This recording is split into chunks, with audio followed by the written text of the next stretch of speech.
Hi hello ನಮಸ್ಕಾರ. ನನ್ನ ಸಾಯಿ ಭಕ್ತವೃಂದಕ್ಕೆ ಶ್ರೀ ಸಾಯಿ ಧರಿಸಿದ ದಿವ್ಯ ಪಂಚರತ್ನ ಮಾಲೆಯಲ್ಲಿ ಪವಿತ್ರ ಧ್ವನಿಯ ಬಗ್ಗೆ.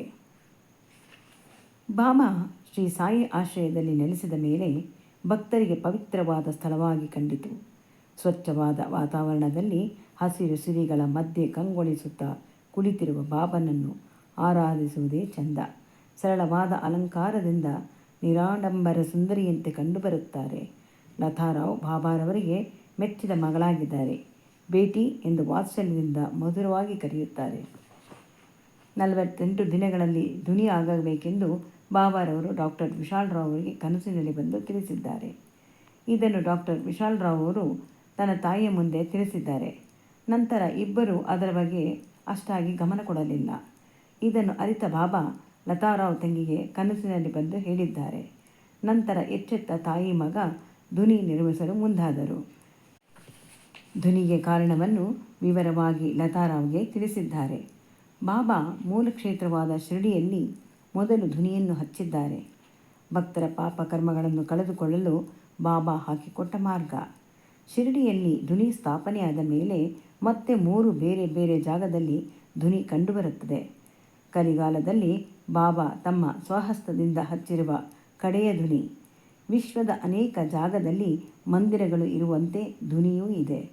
ಆದರೆ ಬಾಬನಿಂದ ನಿರ್ಮಿತವಾದ ಧ್ವನಿ ಕಂಡುಬರುವುದು 5 ಜಾಗಗಳಲ್ಲಿ ಮಾತ್ರ. ಪುನಃ ಬಾಬಾ ಎಲ್ಲೂ ಧ್ವನಿಯನ್ನು ತಮ್ಮ ಸ್ವಹಸ್ತದಿಂದ ಹಚ್ಚುವುದಿಲ್ಲ. ಧ್ವನಿ ಕಟ್ಟಿದ ಮೇಲೆ ಬಾಬಾರವರು ಕೆಲವು ವಿಷಯಗಳನ್ನು ಲತಾರಾವರಲ್ಲಿ ತಿಳಿಸಿದ್ದಾರೆ. ಬಾಬಾ ಸ್ಥಾಪಿಸಿದ ಧ್ವನಿ ವಿಶೇಷವಾದ ಶಕ್ತಿಶಾಲಿಯಾಗಿ ಭಕ್ತರಿಗೆ ಅನುಗ್ರಹ ಮಾಡುತ್ತಿದೆ. ಬಾಬಾ ದಟ್ಟವಾದ ಅರಣ್ಯಕ್ಕೆ ಹೋಗಿ ಅಲ್ಲಿರುವ ಮೂಲಿಕೆಗಳನ್ನು ಹುಡುಕಿ ತರುತ್ತಾರೆ. ಅದನ್ನು ಧ್ವನಿಗೆ ಅರ್ಪಿಸುತ್ತಾರೆ. ಬಂದವರು ಧ್ವನಿ ಬಳಿ ಧ್ಯಾನ ಮಾಡಿ ಬಾಬನ ಕೃಪೆಗಾಗಿ ಆಶಿಸುತ್ತಾರೆ. ಕಷ್ಟಗಳನ್ನು ಬಾಬನಲ್ಲಿ ನಿವೇದಿಸಿಕೊಳ್ಳುತ್ತಾರೆ. ಸಿಪ್ಪೆ ತೆಗೆಯದ ತೆಂಗಿನಕಾಯಿ ಅಂದರೆ ಮೊಟ್ಟೆಕಾಯಿ ಧ್ವನಿ ಮುಂದೆ ನಿಂತು ತಮ್ಮ ಬೇಡಿಕೆಗಳನ್ನು ಸಂಕಲ್ಪಿಸಿಕೊಳ್ಳುತ್ತಾರೆ. ಅದನ್ನು ಲತಾರಾವ್ ಕೈಗೆ ಕೊಡಬೇಕು. ನಂತರ ಅದನ್ನು ಬಾಬಾ ಕೊಟ್ಟಿರುವ ಮಂತ್ರವನ್ನು ಜಪಿಸಿ ಲತಾರಾವ್ ಅವರು ಧ್ವನಿಗೆ ಹಾಕುತ್ತಾರೆ. ಅದರಲ್ಲಿ ಸಿಗುವ ಉದಿ ಬಹಳ ಶಕ್ತಿಯುತವಾದದ್ದು, ಪರಿಣಾಮಕಾರಿಯಾಗಿ ಕಾರ್ಯನಿರ್ವಹಿಸುತ್ತದೆ. ಬಾಬಾ ಸ್ಪರ್ಶ ಮತ್ತು ಗಿಡಮೂಲಿಕೆಯ ಅಂಶವನ್ನು ಒಳಗೊಂಡಿರುವುದರಿಂದ ರೋಗಿಗಳಿಗೆ ಸಿದ್ಧೋಷವಾಗಿದೆ.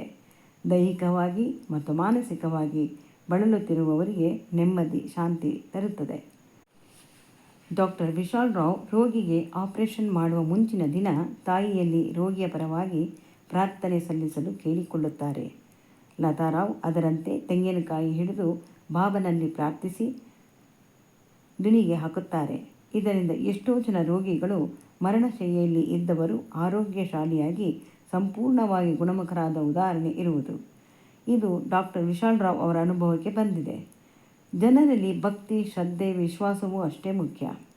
ಸಂತರು ಧ್ಯೇಯ ಸಾಧನೆಗೆಂದು ಧರೆಗೆ ಪಾದಾರ್ಪಣೆ ಮಾಡಿರುತ್ತಾರೆ. ಅವರು ಸಾಧಿಸಬೇಕಾದ ಗುರಿ ಮುಟ್ಟಿದ ವೇಳೆ ಭೂಮಿ ಮೇಲೆ ಇರಲು ಇಚ್ಛಿಸುವುದಿಲ್ಲ.